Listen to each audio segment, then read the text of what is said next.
Buenos días, qué bueno verles otra vez. Damos gracias a Dios por la iglesia que nos ha confiado.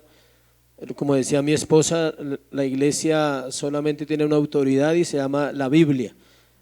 La Biblia es la autoridad de todas las iglesias cristianas, debería ser así. Si no es así, entonces la iglesia está perdiendo su rumbo y está perdiendo su norte, porque cuando el hombre toma las riendas de la iglesia ya no es la iglesia de Cristo, es la palabra, el centro de una congregación. Amén. Hay unas promociones de libros muy económicos a 6,000 pesos, 5,000 pesos, cuando salen promociones en la librería principal. Entonces nosotros también traemos para que ustedes puedan edificarse. Leer es importante. La literatura hace parte de la vida cristiana y el que no lee no aprende, dicen por ahí. Entonces hay que leer y son costos muy bajos, de verdad que son libros de 18,000 pesos, 15,000 pesos y están a 5,000, hay de 4,000, 5,000 y 6,000 pesos para que al final pueda acercarse y mirar. La escuela empieza el jueves, empezamos con nuestra tercer trimestre de este año. La materia se llama Dios. Vamos a empezar con el tema de la omnipotencia de Dios, lo que leía mi esposa hoy, el Salmo 91, el omnipotente Dios, y vamos a ver 10 temas más acerca de la doctrina de Dios para el año entrante, entrar a mirar ya lo referente al hombre, a la iglesia, al hombre y a la iglesia. Entonces vamos al tema de hoy, dándole la bienvenida también a los que nos acompañan. Y al libro de Marcos, capítulo 12, Marcos 12. Los que nos acompañan, somos una iglesia bíblica, basados únicamente en las escrituras, entonces predicamos la Biblia textualmente, verso a verso, durante todos los domingos, durante los años que llevamos, siempre la predicamos así. Empezamos con el libro de Juan, terminamos, duramos un año largo, luego vimos el libro de Efesios, vamos terminando el libro de Marcos y aspiramos a seguir con un libro pequeño, puede ser Gálatas o las cartas de Juan. Estamos orando a ver cuál de esos dos libros vamos a seguir exponiendo. ¿Qué es la predicación expositiva o textual? Es el verso a verso. No se puede predicar de otra manera, o sea, si usted hoy le hablo de Isaías 1, y dentro de 8 días le hablo de 1 Corintios 13 y dentro de 20 días le hablo de Génesis, la iglesia nunca va a entender las escrituras. Las escrituras se entienden cuando se estudian en orden, porque para algo las escribieron así. Si no las hubieran escrito así, entonces no tendrían ni títulos, ni los libros tendrían nombres, ni las fechas, ni las épocas, nada. Entonces la Biblia se comprende cuando usted también la lea así en casa, es un consejo. Lea la Biblia en orden. Desde el día que empezó, si empezó por Génesis, dele la vuelta hasta Génesis. Si empezó por Juan, dele la vuelta hasta Juan. Pero si no la ha leído, le recomiendo esa tarea, porque hay cristianos de muchos años en las iglesias y tú le preguntas algo sobre la Biblia y solo sabe que es un libro que se llama la Biblia. No sabe nada más, no sabe de qué trata, qué hay por dentro de ella, qué regalos hay. Amén. Marcos capítulo 12, versículo 38 al 44, terminamos hoy este capítulo. Dice la palabra: y les decía en su doctrina, guardaos de los escribas que gustan de andar con largas ropas y aman las salutaciones en las plazas, y las primeras sillas en las sinagogas y los primeros asientos en las cenas, que devoran las casas de las viudas y por pretexto hacen largas oraciones. Estos recibirán mayor condenación. Estando Jesús sentado delante del arca de la ofrenda, miraba cómo el pueblo echaba dinero en el arca y muchos ricos echaban mucho. Y vino una viuda pobre, y echó 2 blancas, o sea, un cuadrante. Entonces, llamando a sus discípulos, les dijo: de cierto os digo que esta viuda pobre echó más que todos los que han echado en el arca, porque todos han echado de lo que les sobra, pero esta de su pobreza echó todo lo que tenía, todo su sustento. Padre, te damos gracias en esta mañana por tu palabra. Abre nuestro entendimiento, Dios, pero sobre todo abre las escrituras a tu pueblo. Hay un pueblo hambriento, hay un pueblo sediento, Dios, hay un pueblo muriendo a veces de hambre porque no conoce la palabra, y creemos en ti, Señor. Creemos que tú eres bueno, que tú nos dejaste la Escritura para guiarnos en esta vida, Dios. Y por eso hoy bendecimos tu nombre y hoy bendecimos tu palabra en el nombre de Jesús. Amén y amén. El tema de hoy se llama la religión y sus víctimas. ¿Cómo se llama? Es un tema muy difícil de abordar para los que estudiamos la Biblia, pero muy necesario para la iglesia y para estos tiempos, porque tiene que confrontar la mala enseñanza que se hace desde un púlpito y tiene que confrontar la mala guía que se ha llevado durante siglos en la tierra a través de la iglesia cristiana. La iglesia cristiana fue establecida como un organismo viviente para dar vida al mundo, para traer salvación a la humanidad. Dios establece su iglesia en Pentecostés para dar vida a las naciones, para dar vida a los pueblos. Llevamos 2000 años y desde los primeros siglos, desde el siglo I, la mala enseñanza entró a la iglesia. O sea, la mala enseñanza no entró este siglo, o sea, este año, ni en esta época de Colombia. La mala enseñanza entró desde los primeros siglos de la vida cristiana, desde los libros de Primera de Juan y Apocalipsis. Son los últimos libros que se escriben de la Biblia, y desde ahí ya había gnosticismo, ya había falsos maestros, ya habían falsas enseñanzas y ya se había desviado el cristianismo. Entonces estamos hablando de 2000 años y tenemos que lidiar con eso, los predicadores que Dios ha puesto para predicar las Escrituras. A diferencia de los tiempos actuales, los autores de la Biblia de todas las épocas denunciaban fuertemente a los falsos maestros. Ellos no toleraban ni las enseñanzas ni las personas que lo hacían, porque comprendían el mal tan terrible que recibe un pueblo cuando es enseñado mal respecto a Dios. Nada es tan peligroso para la religión o para el mundo eclesiástico que se conoce como el cristianismo que la mala enseñanza de las Escrituras. Pervierte la iglesia, pervierte el corazón de los nuevos, de los creyentes, de aquellos que vienen buscando a Dios con una intención correcta, pero al venir a una iglesia entonces encuentran una cantidad de enseñanzas que ellos creen que es la verdad y con el tiempo comprueban que no era verdad y que están trabajando su mente y su corazón y que no los están llevando a un verdadero conocimiento ¿de quién? De Dios. Las descripciones que se hacen de ellos son fuertes y determinantes en las Escrituras. Las descripciones que Dios hace para los que guían mal a un pueblo son de cuidado. Este tema es más difícil para mí que para los que están escuchando, porque soy el que estoy hablando de la Biblia y tengo que hablar de los falsos maestros y de las falsas enseñanzas. Entonces, cuando tú tienes que hablar de eso, tienes que saber lo que vas a decir y quedas bajo la autoridad de esa palabra que estás compartiendo, porque no puedes darte el lujo dentro de 10 años decir no, lo que dije era mentiras.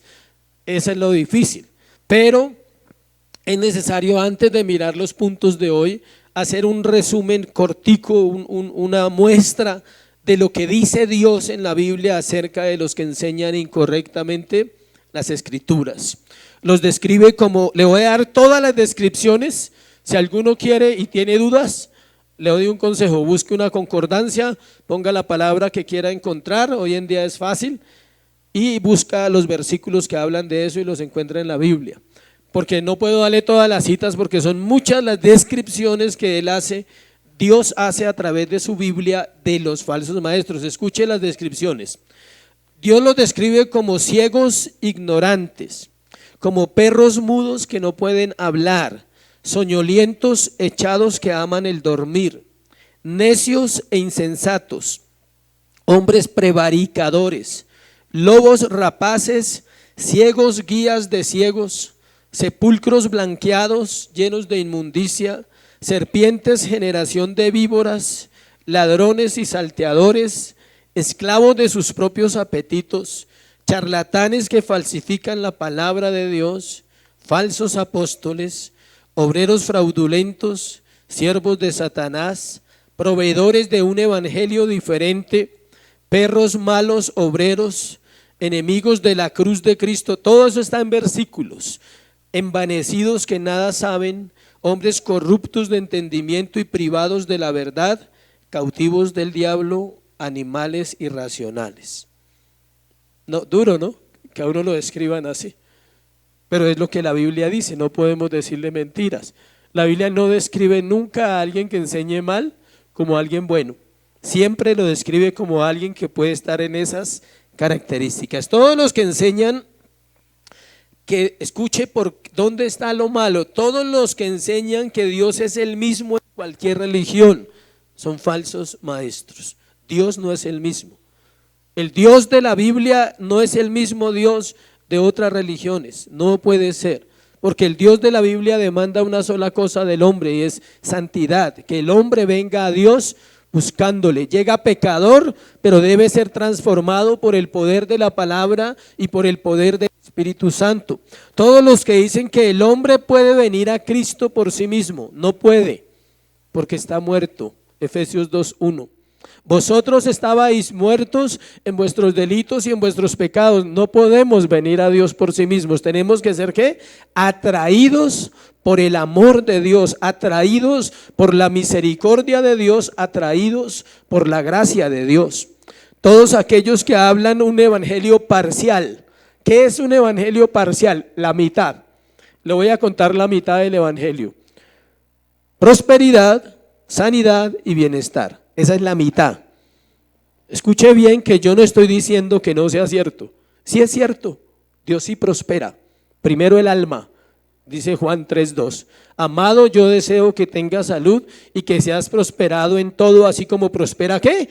Tu alma. No dice que el bolsillo, dice primero ¿qué? El alma. Y luego prospera todo. ¿Dios sana? Sí, Dios sigue sanando. ¿Y Dios da bienestar a un creyente? Sí. Esas son verdades, pero si solo te hablan de eso cada semana, te están diciendo la mitad. No te están diciendo que tienes que negarte a ti mismo, que tienes que seguir a un Dios que no solo es Salvador, sino que también es ¿qué? Señor. Y no te están diciendo que la vida cristiana no es fácil. ¿Sí ve? Es diferente cuando comparto el paquete ¿qué? Completo. Eso se llama publicidad engañosa, digámoslo así, para esta época. Como cuando te venden un paquete y luego dicen, no, pero toca pagar tanto aparte.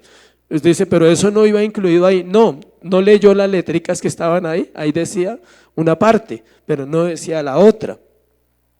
Niegan las escrituras y enseñan y pervierten la palabra desde el púlpito. También los que creen en esas enseñanzas, escuche, son responsables. No se le puede echar la culpa a los que hablan nomás. ¿Por qué? Porque Dios nos dejó algo muy valioso a la humanidad y se llama la Biblia. Todo ser humano tiene acceso a ella hoy en día. No necesitas que otro venga y te diga cuando tú puedes tomar el libro, abrirlo, leer, orar y decirle, Dios, dame ¿qué? Entendimiento de las escrituras. Uno se pregunta, ¿por qué es tan fuerte la Biblia contra este tipo de personas? Y es debido al daño que se hace a las almas por las cuales Cristo murió. Miremos varios versículos, ahora sí, unos textos del Antiguo Testamento de lo que dijeron los profetas. Se los voy a leer nomás, no voy a explicarlos, solo los voy a leer para entrar en los puntos de hoy. Isaías 3:12 dice, los opresores de mi pueblo son muchachos y mujeres se enseñorean de él. Pueblo mío, los que te guían te engañan y tuercen el curso de tus caminos. Si ve, desde el profeta Isaías ya sucedía eso. En Isaías 9:16 dice, porque los gobernadores de este pueblo son engañadores y sus gobernados se pierden. Jeremías capítulo 4 del 13 al 14 dice, yo dije, Señor Jehová, he aquí que los profetas les dicen, no veréis espada ni habrá hambre entre vosotros, sino que en este lugar os daré paz verdadera. Me dijo entonces el Señor, falsamente profetizan los profetas en mi nombre. No los envié, no los mandé, no les hablé. Visión mentirosa, adivinación, vanidad y engaño de su corazón, profetiza. Hay lugares donde la gente va y solo le dicen que le va a ir bien. Este año vas a viajar, este año vas a comprar, este año vas a ser bendecido, ¿sí? Nunca le dicen que todos los días va a pecar y que todos los días necesita arrepentirse, no le dicen eso. El resto es añadidura. Si vas a viajar, amén, y si no, pues amén. ¿Cuántos han pasado un año sin viajar? Muchos años. Diga, no, uno no, muchos. ¿Y cuántos han viajado alguna vez? No tiene nada que ver con lo que te diga un hombre que se ponga un vestido de paño. Amén. No tiene nada que ver con eso. Si trabajas y ahorras, vas a viajar, ¿sí? Y si haces las cosas bien, puedes viajar, pero eso no se adivina, menos desde un púlpito, menos desde una autoridad que alguien cree tener. Eso no se dice, ¿sí? Si usted se va a casar o no, eso tampoco lo sabe nadie, lo siento. ¿Alguien dice amén? ¿Algún soltero dice, uy, nadie sabe? No, nadie sabe. O sea, solo el Señor sabe si usted se va a casar y con quién se va a casar. Todo eso son mentiras. Por eso el profeta los denuncia. Jeremías 23:26. ¿Hasta cuándo estará esto en el corazón de los profetas que profetizan mentira y que profetizan el engaño de su corazón? ¿No piensan cómo hacen que mi pueblo se olvide de mi nombre con sus sueños, que cada uno cuenta a su compañero, al modo que sus padres se olvidaron de mi nombre por Baal? El mismo cuento de los sueños. Es que yo soñé, siga soñando, o sea, ¿sí? Siga soñando y verá, no despierte, no lea la Biblia, no vaya a las escrituras y básese solo en sueños y verá cómo se va a embolatar y se va a perder, ¿sí? Todo el mundo quiere que Dios le hable por un sueño y nadie quiere ir a estudiar la palabra, porque es más fácil dormirse y ver algo, que sacar tiempo todos los días para estudiar, todos los días para escudriñar y todos los días ¿para qué? Para orar, para buscar al Señor. Vamos al Nuevo Testamento, Romanos 17, 16, 17. Mas os ruego, hermanos, dice el apóstol Pablo, que os fijéis en los que causan divisiones y tropiezos en contra de la doctrina que vosotros habéis aprendido y que os apartéis de ellos, porque tales personas no sirven a nuestro Señor Jesucristo, sino a sus propios vientres, y con suaves palabras y lisonjas engañan los corazones de los ingenuos. Es fácil ser engañado con el libro si tú no lo lees. Se lo voy a repetir cada domingo. Es fácil ser engañado si tú no lees la Biblia cuando escuchas a un predicador, inclusive a mí. Tienes que ir a la Biblia a escuchar.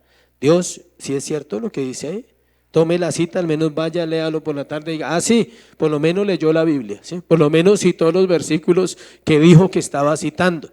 Pero lastimosamente el pueblo de Dios, entre comillas, asiste a las iglesias, se va para su casa y el otro domingo vuelve a la iglesia y solo algunos toman notas, otros ni siquiera, solo vienen, escuchan toda la semana y la otra semana y así. Es muy difícil tener entendimiento de Dios así. Jeremías 6:14 dice, curan la herida de mi pueblo con liviandad diciendo paz, paz y no hay paz. Lamentaciones 2:14 dice, tus profetas vieron para ti vanidad y locura y no descubrieron tu pecado para impedir tu cautiverio, sino que te predicaron vanas profecías y se extraviaron. ¿Sí ves lo que dice Dios? Dice, no descubrieron tu pecado para impedir tu cautiverio. La iglesia tiene la responsabilidad de hablar de esa palabra que no nos gusta, ¿qué? Pecado, porque evita el dolor. Porque lo que se hace es que un pueblo no caiga en cautiverio como le pasó a Israel, que fue llevado a Babilonia 70 años cautivo por desobediente. Entonces cuando se hable de pecado nunca te molestes, que no es personal, es general, ¿sí? Dios lo aplica personal. Desde un púlpito se predica ¿qué? General, y Dios toma las palabras y las aplica ¿qué? Personal, en lo que le corresponde a cada uno. Ezequiel 13:10 dice, por cuanto engañaron a mi pueblo diciendo paz, no habiendo paz. Este me gustó mucho, dice, mire, uno edificaba la pared y aquí que los otros la recubrían con el lodo suelto. Di a los recubridores con lodo suelto que caerá. Vendrá lluvia torrencial y enviaré piedras de granizo que la hagan caer y viento tempestuoso la romperá. He aquí cuando la pared haya caído, no os dirán dónde está la embarradura con la que recubristeis. ¿Por qué me encanta? Porque yo trabajo en construcción. Entonces eso es como echarle un mal material a una pared, a los 8 días se va a quebrar. Y así pasa con una mala enseñanza, ella te cubre por un instante, por 8 días, por 15 días, pero la pared se va a totear, se va a caer. Se va a quebrar la vida del cristiano. Por tanto, así ha dicho Jehová el Señor, haré que la rompa viento tempestuoso con mi ira, y lluvia torrencial vendrá con mi furor, y piedras de granizo con enojo para consumir. Luego de este contexto bíblico, eso se llama un contexto ¿qué? bíblico, un fundamento donde usted tiene que pararse para hablar una verdad, y la Biblia denuncia en todos los libros las malas enseñanzas. La advertencia que Dios trae en este pasaje que vamos a mirar tiene que ver con la falsa enseñanza. Entonces vamos a mirarlo desde cinco puntos sencillos. Cuatro. Uno, la advertencia. 2, la caracterización. 3, la condena. Y 4, el caso. Entonces vamos al primero, que es ¿qué? La advertencia. La introducción tenía que ser larguita para poder ver bien el contexto del tema que vamos a tratar. Primero, ¿qué? La advertencia. Ahora sí vamos al texto, vamos a mirarlo uno por uno. Versículo 38. Decía, les decía en su doctrina, guardados ¿de qué? De los escribas. Tengamos en cuenta que esta sería la última confrontación con los líderes religiosos que el Señor iba a tener. Esa era la última. Entonces el mensaje era para sus discípulos, y la advertencia no había sido solo aquí. Él ya venía hablando y advirtiendo, ya lo hemos visto aquí, varios mensajes acerca de las enseñanzas de Jesús contra el liderazgo espiritual de Israel. Durante todo su ministerio el Señor advirtió de las falsas enseñanzas.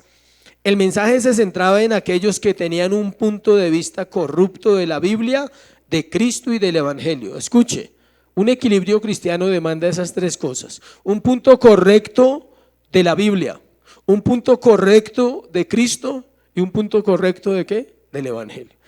Hay gente que dice, yo creo en la Biblia, pero no creo que Jesús es Dios. Tú no crees en nada.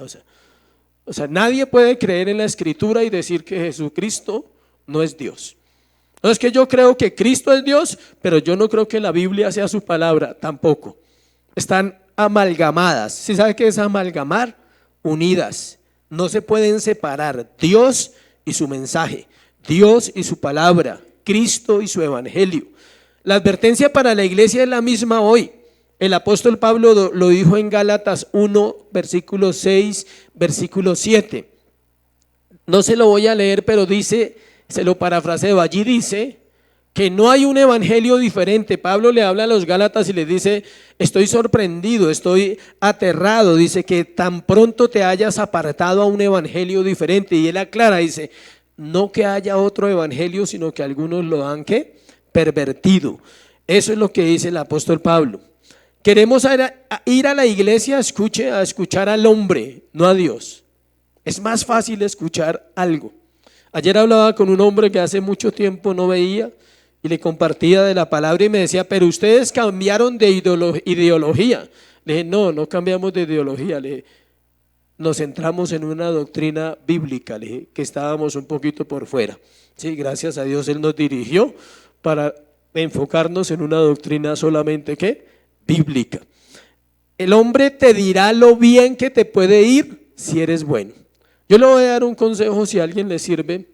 Si usted quiere escuchar lo que usted quiere escuchar y que le digan que usted está bien, vaya a un psicólogo, o sea, no vaya a la iglesia. El psicólogo le dice eso. Él le dice cositas así, le dice, cuéntame cómo ha sido tu vida. Eso es debido a esto. Pero no hay problema, o sea, ¿sí? Él nunca te va a hablar mal de ti porque pierde el cliente.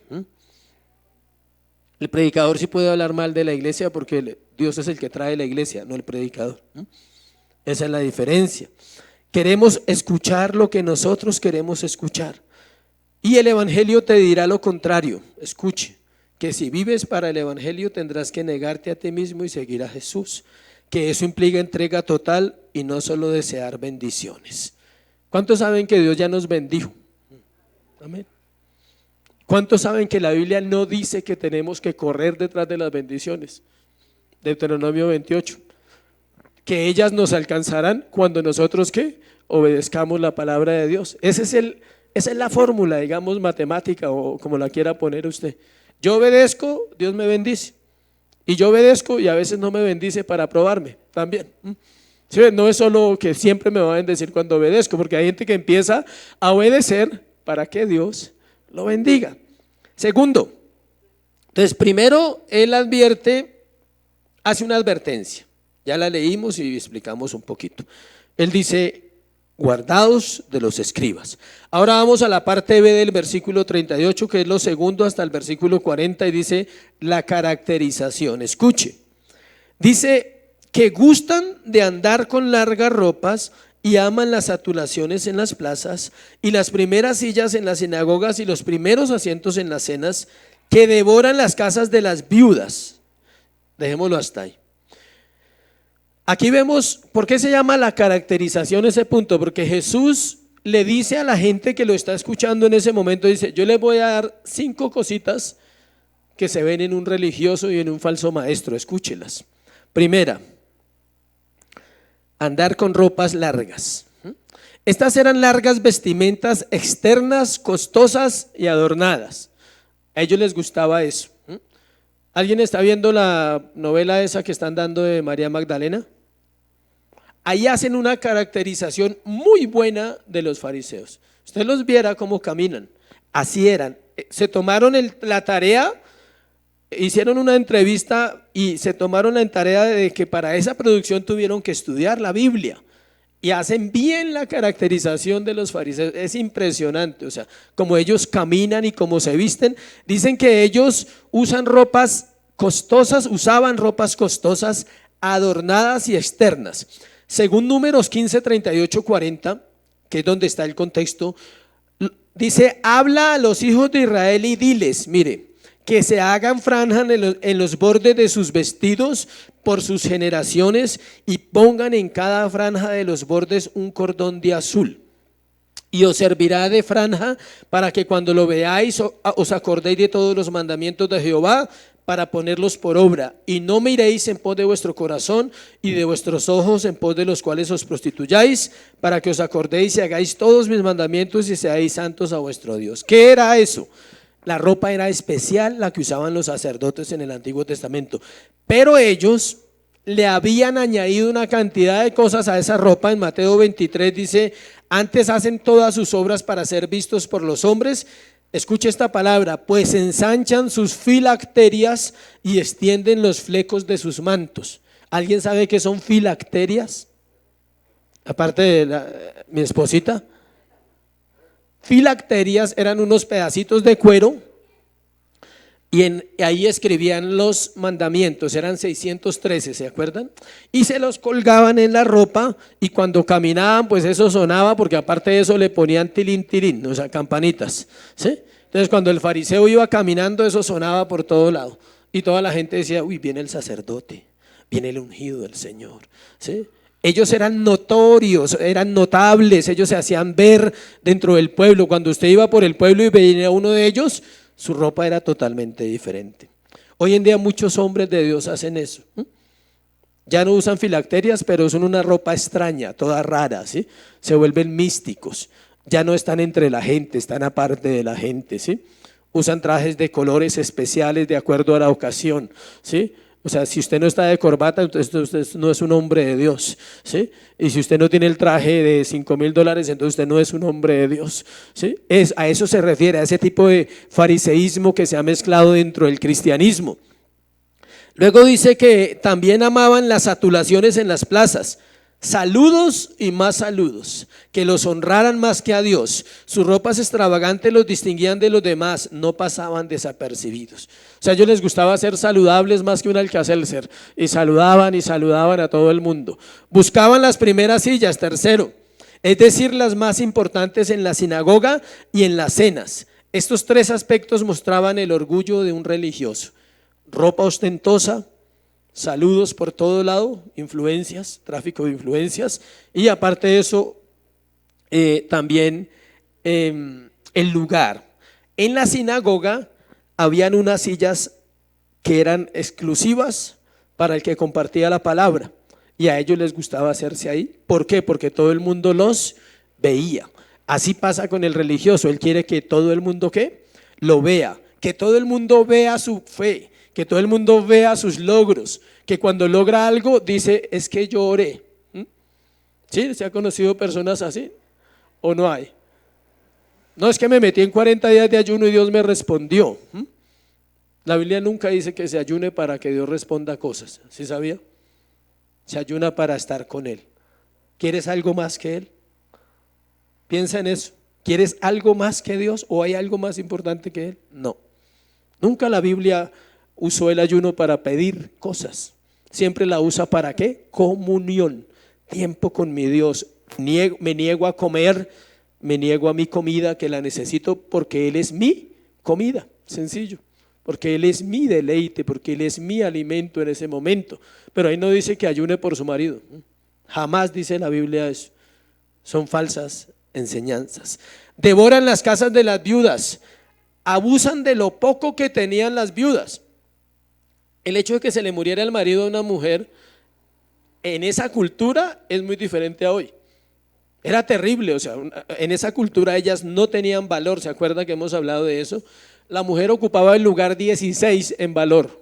Empezaba jerarcas, gobiernos, padres, hijos, y la mujer quedaba por acá el número 16 en la lista en el libro de Ruth que estudiamos. Ahí se veía. Y aparte de eso va y se le muere el marido, pues quedaba siendo nadie. Entonces ellos aprovechaban y se iban a las casas a buscar qué había quedado, o sea, qué dejó el hombre, o sea, ¿sí? Toca mirar qué le quedó a la viuda, a ver cómo nos ayuda con el templo, porque el templo necesita, ¿sí? Así era, o sea, y así era, pero así sigue siendo, le cuento, en muchos lugares, donde lo más importante es cuánto da usted, no quién es usted. Es igualito, solo que pasaron 2000 años y ya las ropas no son las mismas. Dice, escuche, estafaban sus propiedades prestándoles dinero a intereses altísimos que nunca podían pagar. Exigían dinero de ellas para comprar las bendiciones de Dios y así de todo aquel que entraba a ese sistema religioso. Por pretexto hacían largas oraciones para mostrar su santidad y devoción, y no era más que un acto fingido, un espectáculo para impresionar a los demás. ¿Sí ve? Sí, esas eran las 5. Se las resumo. Gracias. Dice, la primera, ropas largas. La segunda, amar las saturaciones. La tercera, las primeras sillas. La cuarta, devoran a las viudas. Y por quinto, hacían largas ¿qué? Oraciones. Esas son las características que tenían los religiosos y no han cambiado. Tiene que estar alerta, ¿oyó? O sea, cuando yo vaya a su casa y no ores porque no hago largas oraciones. Bueno, no mentiras, pero hay gente que ellos usaban eso para manipular a las personas. Tercero, la condena. Dirá, va rápido, sí, porque la introducción fue larga. Entonces vamos ahora a la condena, versículo 40, parte B. Estos recibirán mayor condenación. Pensemos en una pregunta, piense esta pregunta que le voy a hacer bien, piénsela bien, le voy a dar unos segundos para que su mente elabore la respuesta. ¿Quién falla más? ¿El que conoce la verdad? Perdón, ¿el que no conoce la verdad y desobedece? ¿O el que conociendo la verdad desobedece? ¿Quién falla más? No hubo que pensar nada, ¿no? O sea, eso es inmediato. Yo le doy unos segundos para pensar porque de pronto dice alguno, ¿quién fallará? No, pero es que el otro no sabía. El que no conoce la verdad o el que conociéndola la desobedece. El que conociéndola la desobedece. Eso es duro para un cristiano porque usted está sujeto a la verdad. Y eso era lo que pasaba con ellos. La respuesta es obvia, sabemos que es la segunda. Por eso hay tanta corrupción en los dirigentes de una iglesia o de un pueblo.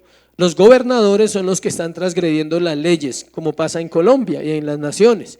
¿Por qué hay tanta maldad en las naciones?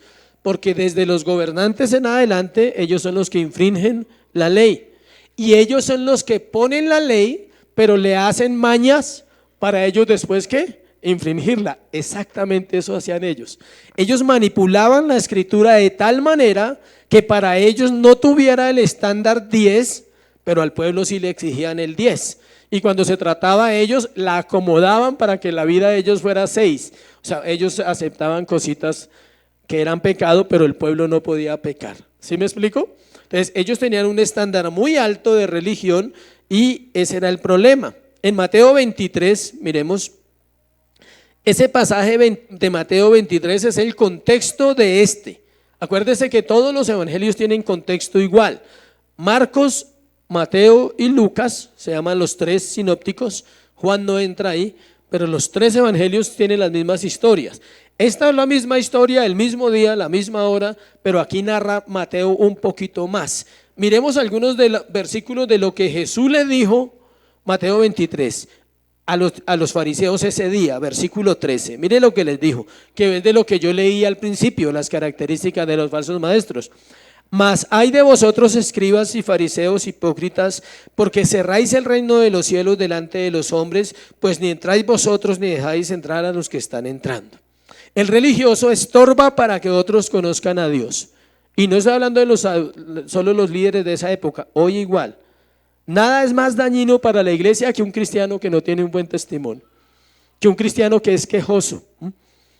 Te invito a la iglesia y el domingo le dice a la persona, no fui porque no tenía para el bus, por eso no pasé a recogerte.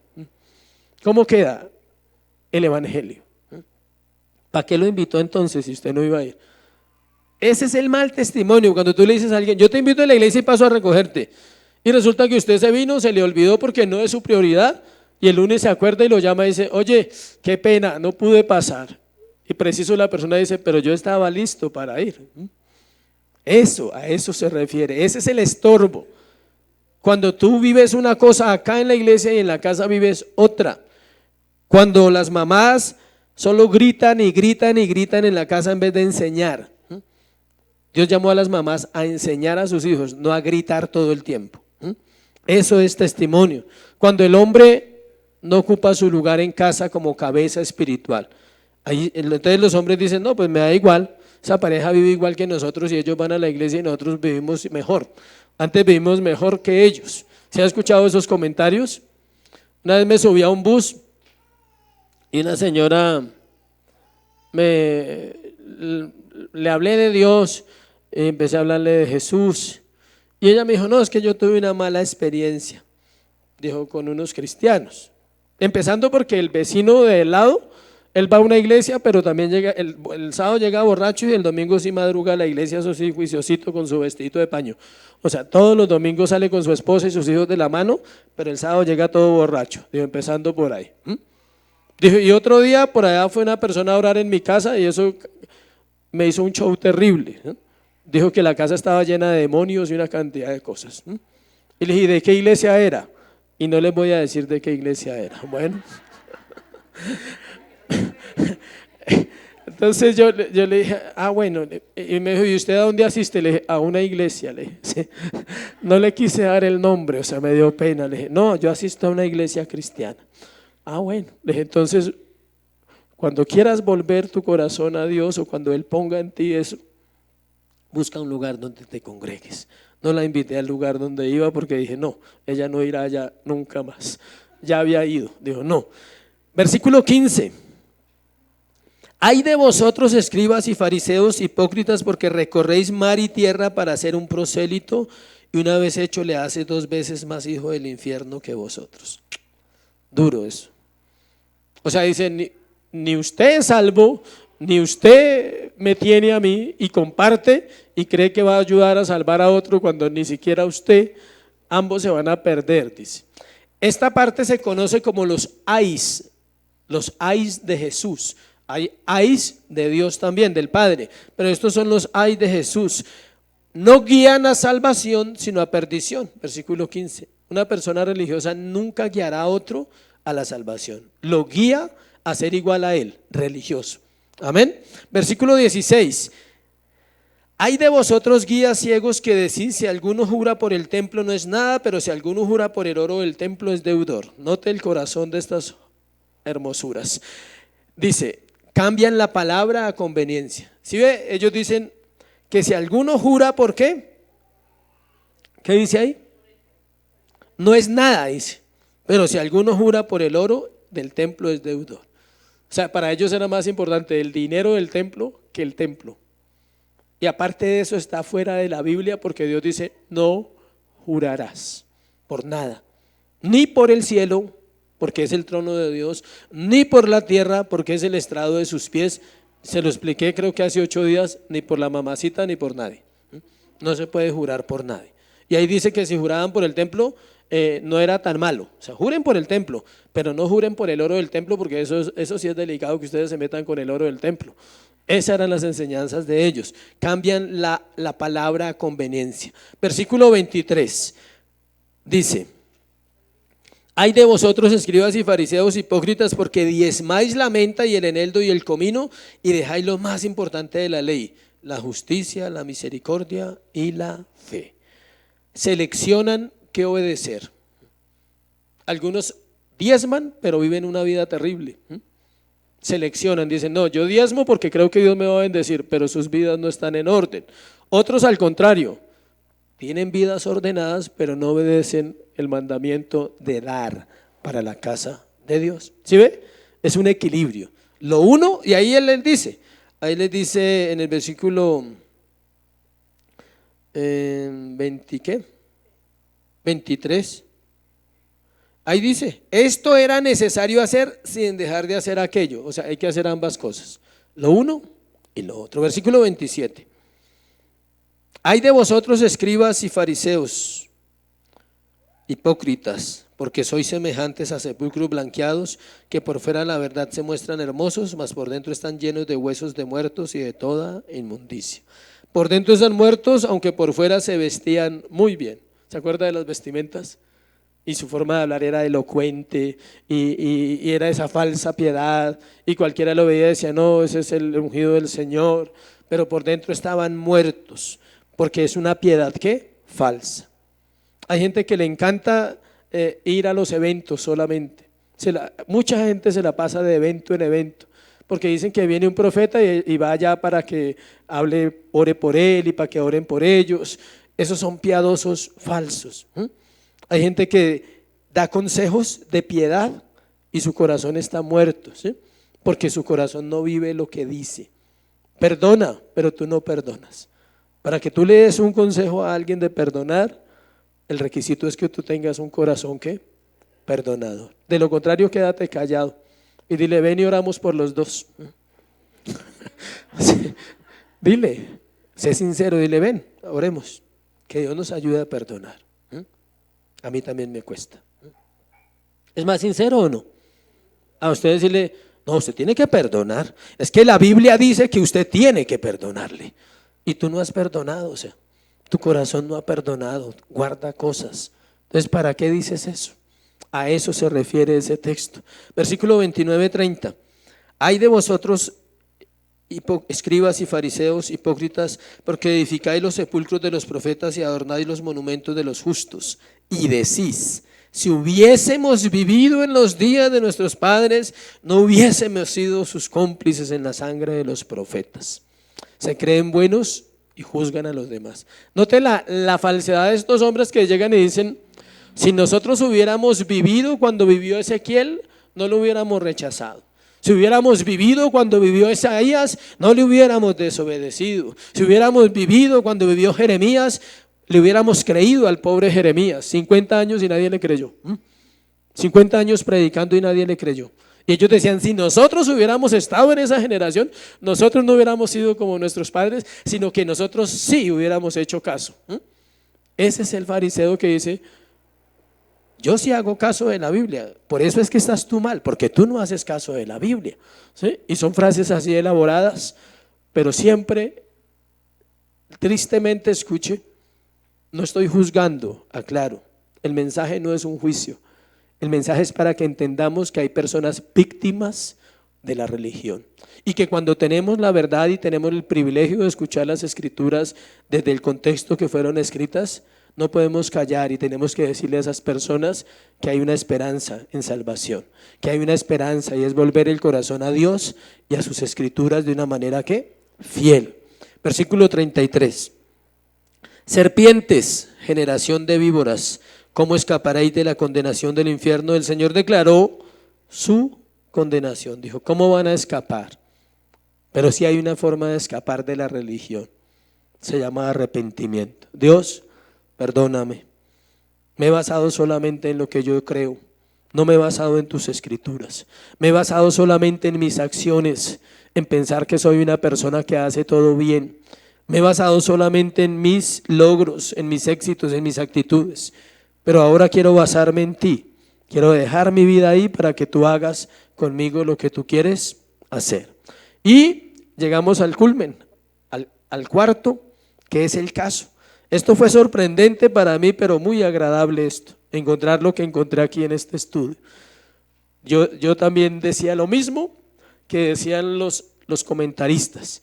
Cuando yo fui a preparar el mensaje, dije, no, yo lo dejo hasta el versículo, dejémoslo hasta ahí, o sea, dejémoslo hasta el versículo 40. Y yo no sabía que esa parte, esa historia de la ofrenda de la viuda tiene que ver con esto, con las víctimas. Yo decía, y le eché cabeza y oré y decía, ¿cómo encaja esto acá?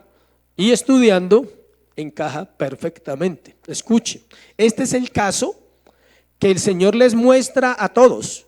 Les da la enseñanza a los discípulos y a todos los que están presentes en ese momento. Le dije, miren, observen lo que está pasando. ¿Para qué? Para mostrarles todo lo que hemos compartido, cómo era el sistema religioso y qué hacía con una persona y hasta dónde puede llegar una persona cuando es víctima de la religión. Escuche, vamos a mirar acá. Encontramos un pasaje que cualquier lector rápido de la Biblia pasa por alto y no lo asocia con el que acabamos de leer.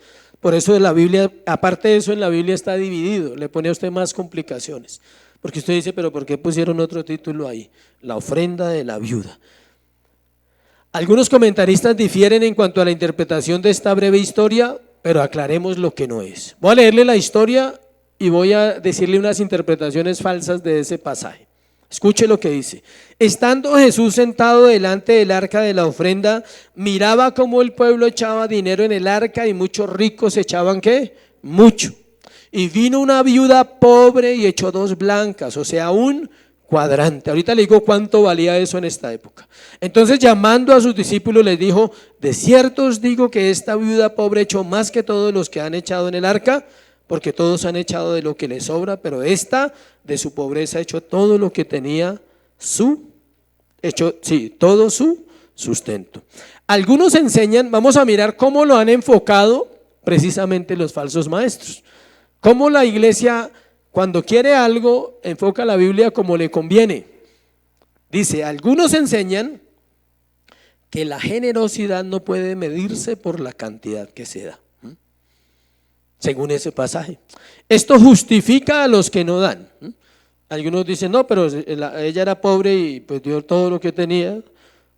Dice, o dan poco teniendo para dar. ¿Sí ven los dos conceptos? Algunos se justifican, dicen, yo no tengo, entonces no doy. Y otros dicen, yo tengo harto, pero tampoco voy a dar. O sea, no está hablando de la generosidad. Escuche, el pasaje no habla de generosidad. Y algunos lo han enfocado para eso.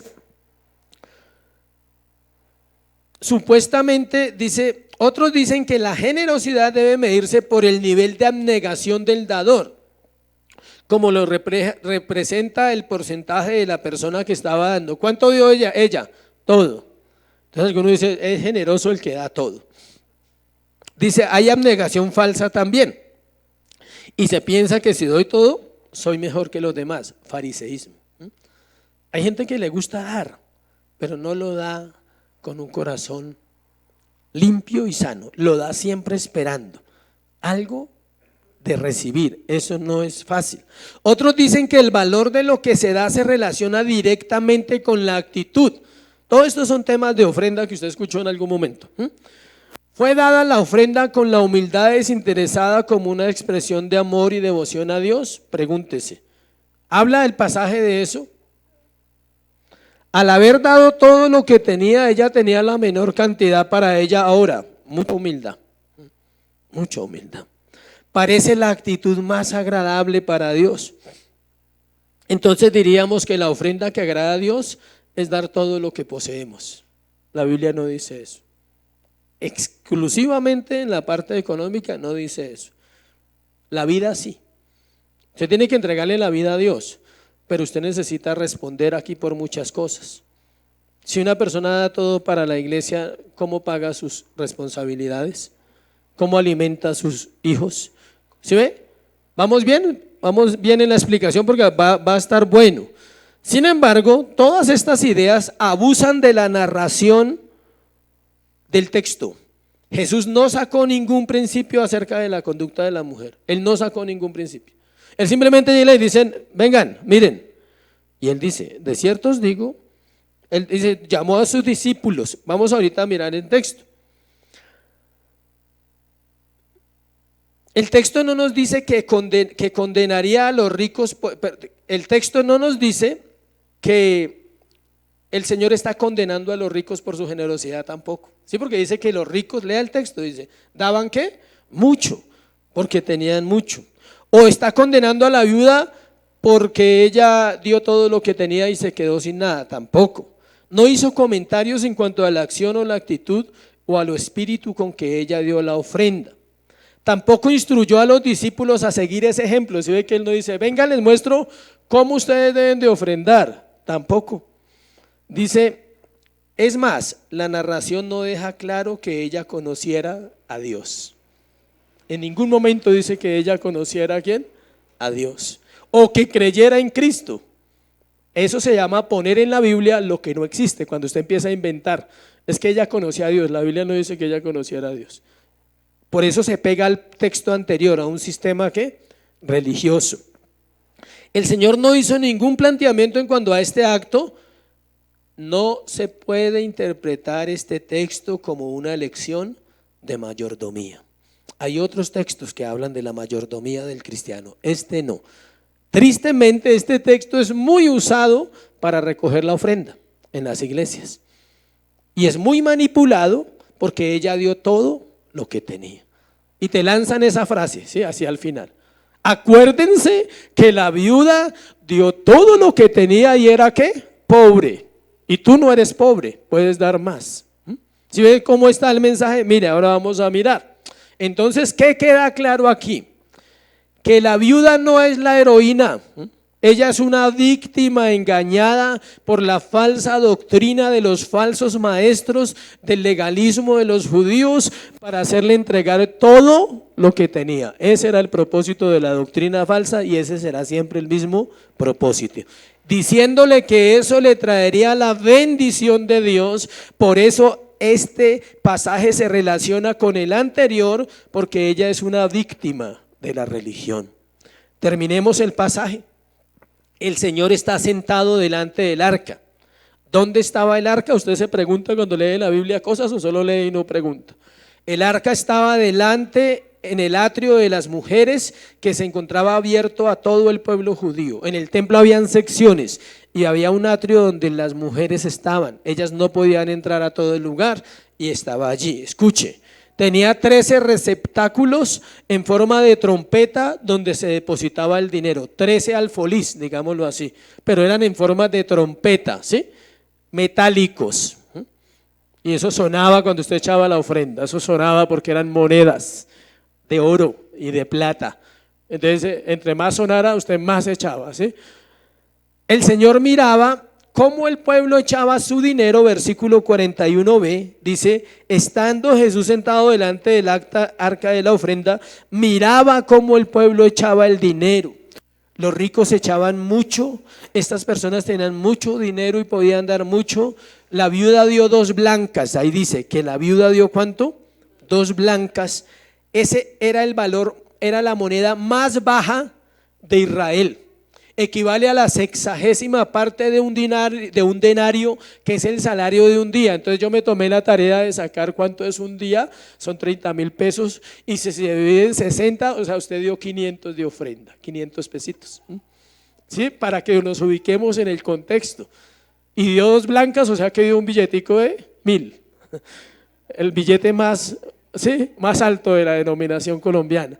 Así era la situación. Dio 2 blancas, o sea, dio 1,000 pesos. Si fuera la viuda hoy, si la viuda pasara a echar la ofrenda, hoy daría ¿cuánto? 1,000. Y comparado con otro que da 50 o 100, dice, uy, ese es rico, ¿sí? Y la otra dio ¿cuánto? 1,000. Ella había dado todo lo que tenía, no porque fuera correcto, sino porque había sido engañada por el sistema religioso. Lejos de ver esto como un ejemplo, el Señor estaba enojado por lo que estaba viendo, porque las personas estaban siendo despojadas de su sustento, y así lo aplicaban para todo el mundo. Amén. Póngase sobre sus pies y vamos a orar. Vamos a darle gracias a Dios. ¿Cuál es la conclusión?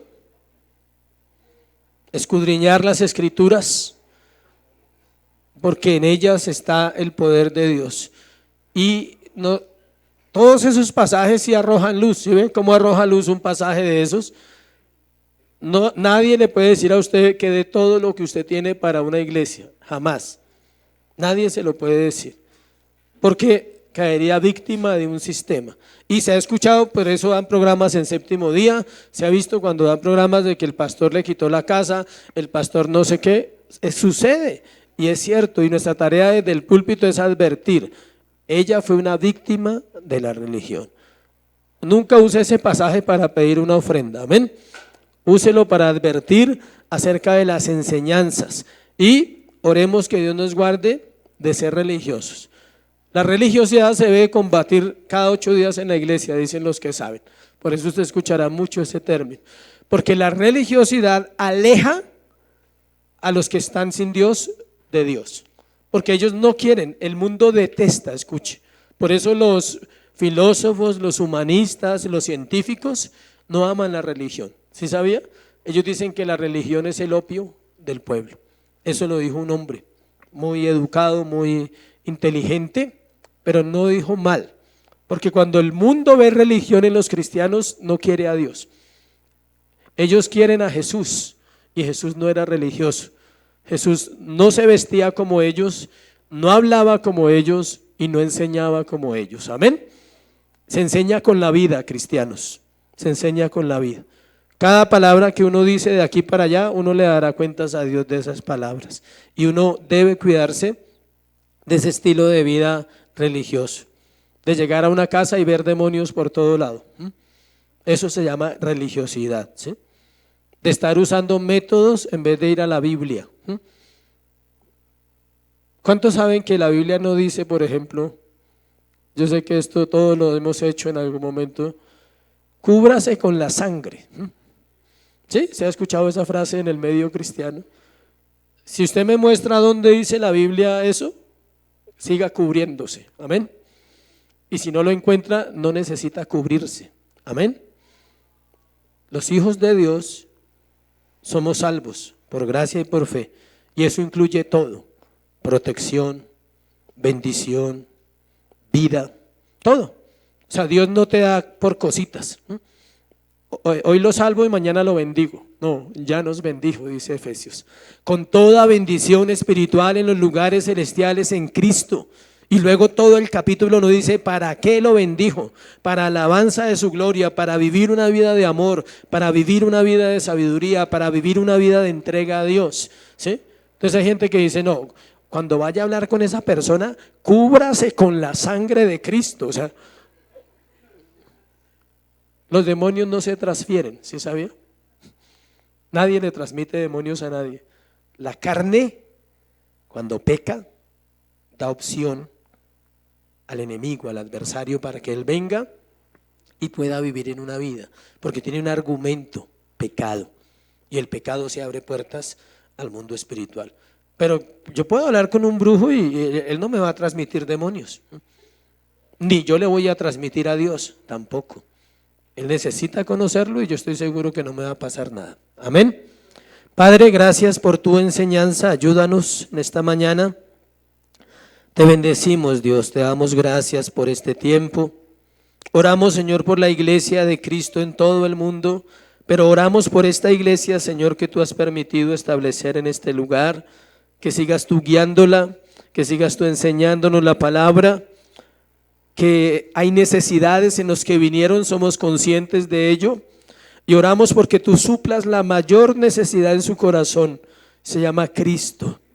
Cristo en nosotros viene a vivir para darnos libertad, para sacarnos de la esclavitud, para abrir nuestro entendimiento a una vida nueva y para quitar de nosotros la vieja vida que nos hizo daño, Señor. Por eso oramos por aquellos que nos acompañan hoy, que tú los bendigas, que pongas la palabra en sus corazones y el deseo de continuar en esta tarea, Señor, que dura toda la vida. Y oramos por la iglesia que está siendo edificada, Señor, que ellos vayan a la palabra, que su deleite y su mayor tarea y su mayor amor sea conocer las Escrituras y a ti, Jesucristo.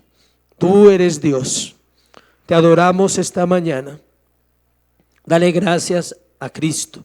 Dale gracias a Dios. Dile: Señor, gracias por enviar a tu Hijo a morir en la cruz por mis pecados. Hoy lo sé, hoy lo creo, Señor, y por eso estoy en pie en este lugar. Gracias por traerme esta mañana. Continúa hablándome en esta semana, en el transcurso de mis días. Abre las Escrituras, Dios. Esa es mi oración con todos aquellos que vengan a esta congregación. Abre la palabra, Dios, porque tu palabra es buena, porque tu palabra trae aliento, porque tu palabra trae vida, en el nombre de Jesús. Gracias, Señor. Amén y amén. Dios les bendiga, Dios les guarde. Estamos para servirles.